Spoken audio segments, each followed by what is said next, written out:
এটি আসলে ভূমিকম্প ছিল না।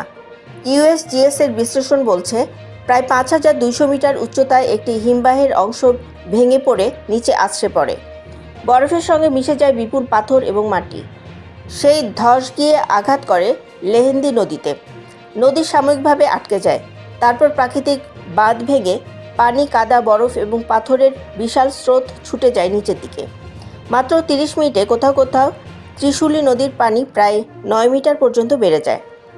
এরপর একের পর এক বাড়ি, গাড়ি, সেতু এবং রাস্তা ভেসে যেতে থাকে।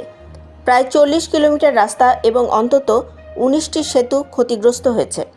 সবচেয়ে ভয়াবহ বিষয়, এই এলাকায় ছিলেন বহু বিদেশি পর্যটক এবং কৈলাস মানস সরোবরের তীর্থযাত্রী। রয়টার্সের সর্বশেষ হিসেবে নেপাল এবং তিব্বত মিলিয়ে প্রায় 1500 মানুষ নিখোঁজ। উদ্ধারে নেমেছে 5000-এর বেশি নেপালি সেনা এবং পুলিশ। হেলিকপ্টারে চলছে উদ্ধার এবং ত্রাণ কার্যক্রম। ভারত, যুক্তরাষ্ট্র, চীন, জাতিসংঘ, WHO এবং রেড ক্রস সহ আন্তর্জাতিক সংস্থাগুলো সহায়তা পাঠাচ্ছে।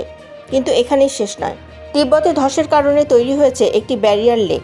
বৃষ্টি হলে সেটিও নতুন বন্যার ঝুঁকি তৈরি করতে পারে।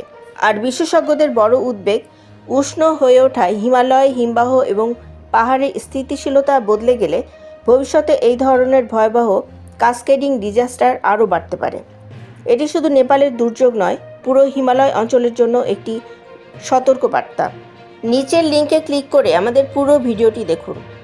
আর এমন আন্তর্জাতিক খবর এবং বিশ্লেষণ পেতে আমাদের চ্যানেলটি সাবস্ক্রাইব করে সাথেই থাকুন। ধন্যবাদ।